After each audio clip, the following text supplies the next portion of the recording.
नमस्कार साथियों, स्वागत है आपका। मैं हूं अभिमन्यु सिंह। आज हम बात कर रहे हैं रीट 2021 की। साथियों, जिस प्रकार की खबरें आ रही हैं उसके हिसाब से लग रहा है कि आपका एग्ज़ाम अगस्त महीने के अंत में या सितंबर महीने की शुरुआत में होने के पूरे आसार है।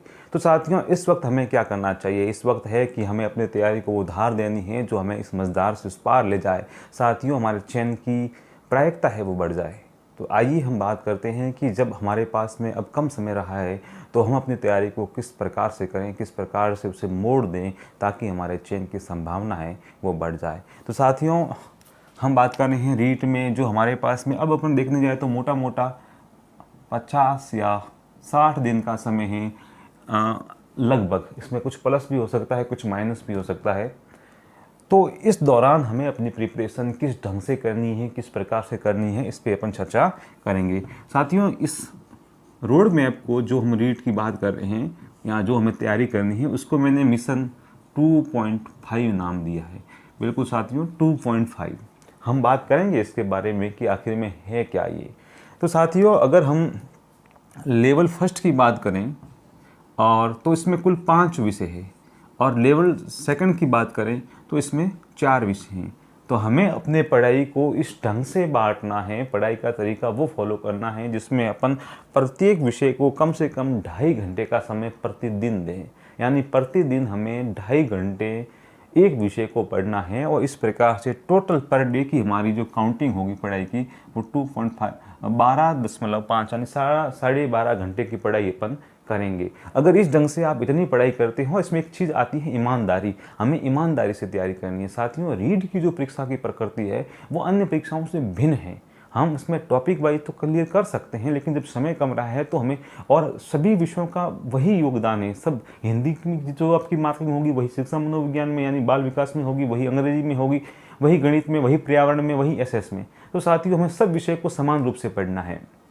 तो हम इन विषयों को किस प्रकार से पढ़ेंगे उस पर चर्चा करते हैं। तो लेवल फर्स्ट की बात करें तो 5 सब्जेक्ट है हमारे पास में और लेवल सेकंड की बात करें तो 4 सब्जेक्ट हैं। देखिए, जैसे पहला है आपका बाल विकास एवं शिक्षा शास्त्र।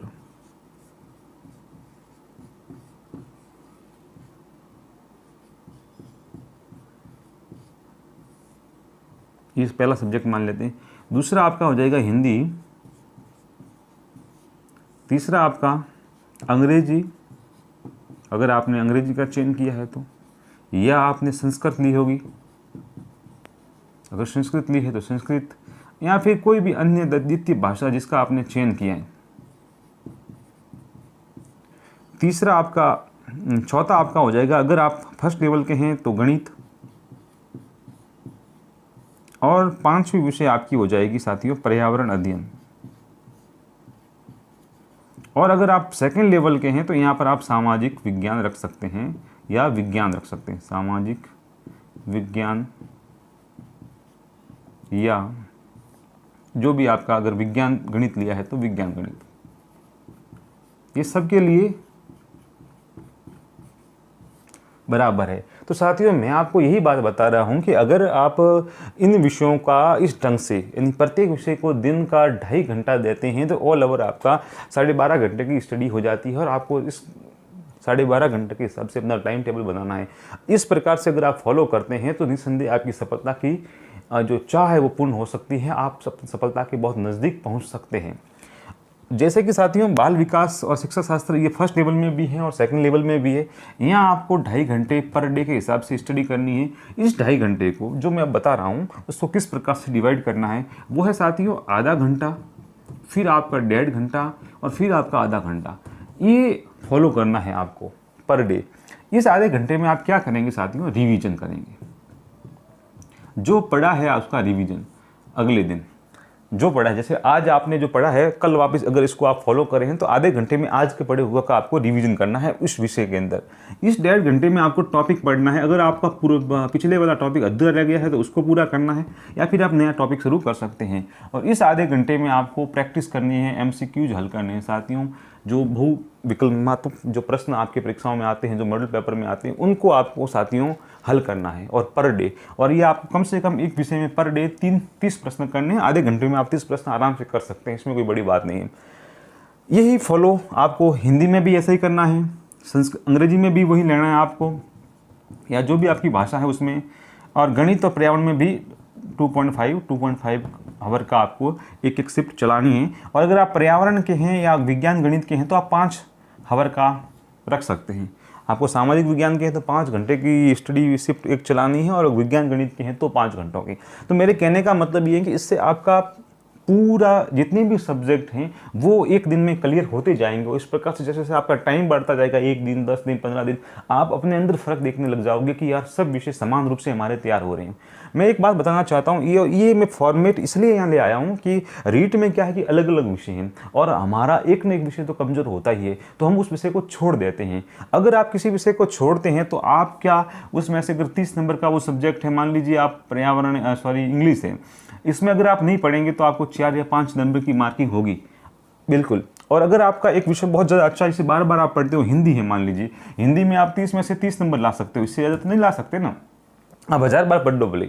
और अगर आप इंग्लिश बिल्कुल भी नहीं पढ़ रहे हैं तो आपकी मार्किंग 4 या 5 नंबर, तुक्कों से इतने ही नंबर आते हैं, इससे ज़्यादा आने की संभावना नहीं है, वो भी जब माइनस मार्किंग नहीं है तब।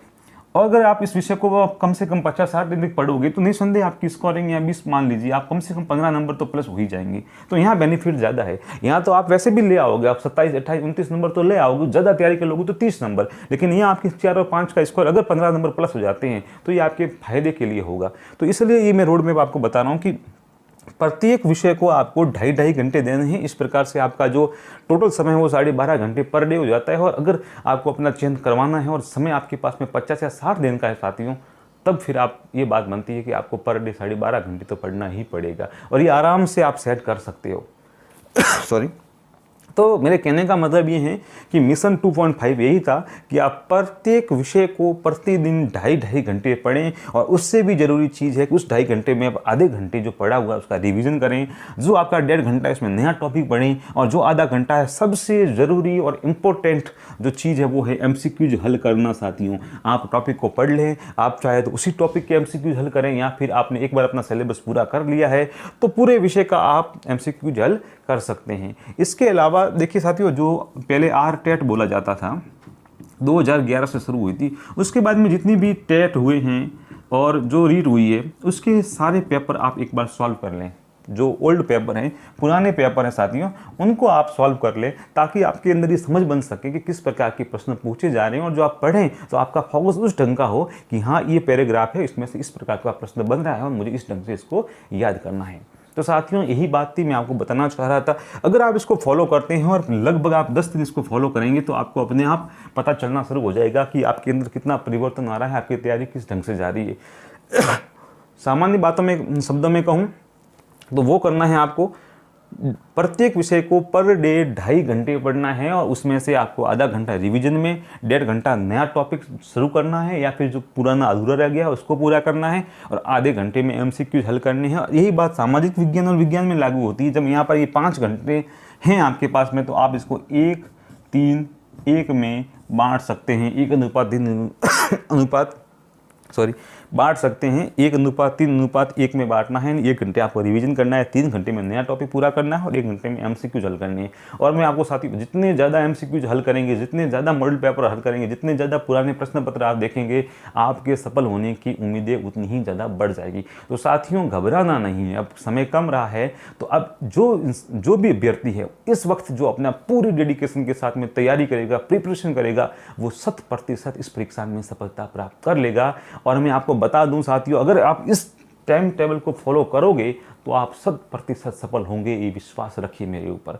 अब आपको मैं बता दूं कि अगर आप 12.5 घंटे का शिफ्ट बनाना चाहते हैं, एक्चुअली में होता क्या है कि हर किसी इंसान का पढ़ने का तरीका अलग अलग होता है। कोई रात में देर तक पढ़ता है, कोई सुबह उठ के पढ़ता है, कोई दिन में पढ़ता है। तो इसलिए अलग से टाइम टेबल बनाना कि आप इतने घंटे इस टाइम पढ़े तो थोड़ा मुझे उचित नहीं लगा।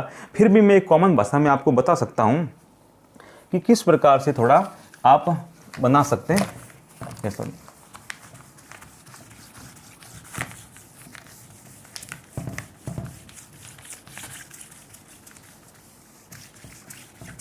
तो आपको क्या करना है साथियों कि अगर आप अपनी शिफ्ट, पहली शिफ्ट आप पहले शिफ्ट 7 बजे सुबह शुरू करते हैं, मॉर्निंग में 7 बजे शुरू करते हैं, तो 7 से लगा के आप 9:30 तक अपना पहला सब्जेक्ट पूरा कर सकते हैं। दूसरी शिफ्ट आप अगर 9:30 से लगा के 10:30 तक 10 बजे तक आप थोड़ा सा रेस्ट ले लें, चाय वाय नाश्ता वास्ता कर लें, तो आप 10 बजे शुरू कर सकते हैं। तो 10 से लगा के 12:30 तक आप अपनी दूसरी शिफ्ट पूरी कर सकते हैं। तीसरी शिफ्ट आप क्या करेंगे, आप कम से कम आधे घंटे भोजन कर लेंगे, 1 घंटा रेस्ट कर लेंगे, तो 2 बजे आप अपनी तीसरी शिफ्ट शुरू कर सकते हैं, जो 4:30 तक चलेगी। और अगर आप अपनी चौथी शिफ्ट फिर शुरू करें, आधे घंटे का फिर रेस्ट ले लें, तो 5 बजे शुरू कर सकते हैं। 5 से लगा के 7:30 तक आप अपनी चौथी शिफ्ट शुरू कर सकते हैं। और 5वीं फिर आप आधा घंटा रेस्ट लेना चाहे, 8:30 बजे शुरू करें, 9 बजे शुरू करें, तो 9 से लगा के 11:30 बजे तक आपकी ये 5वीं शिफ्ट पूरी हो जाएगी। और 5 शिफ्टों में आपका टाइम जो है साथियों 12.5 घंटे आराम से होता है। और आप ईमानदारी, एक शब्द इसमें मैं जोड़ रहा हूँ, ईमानदारी से आप अपनी पढ़ाई करते हैं और पढ़ते हैं। आप डरिए मत, आपको इंग्लिश नहीं आती, पढ़िए, 2.5 घंटे पढ़िए, 2.5 घंटा अपना दीजिए उस सब्जेक्ट को। आपको 10-15 दिन बाद में अपने यहाँ फ़र्क लगेगा। आप MCQ हल करेंगे तो आपका कॉन्फिडेंस बढ़ता जाएगा कि यार मुझे याद हो रहा है, और याद होता है, जब हम पढ़ते हैं तो याद होता है। इसलिए रीट में अगर आप सफलता प्राप्त करना चाहते हैं तो आपको सब विषयों को समान समय देना पड़ेगा।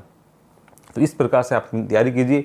आशा करता हूँ आप इसको फॉलो करेंगे और फिर वापस अपनी तैयारी को कैसी धार देंगे ताकि आप सफल हो सकें। आपकी उज्जवल भविष्य की कामना करता हूं। अगले वीडियो में फिर मिलेंगे, तब तक के लिए इजाज़त।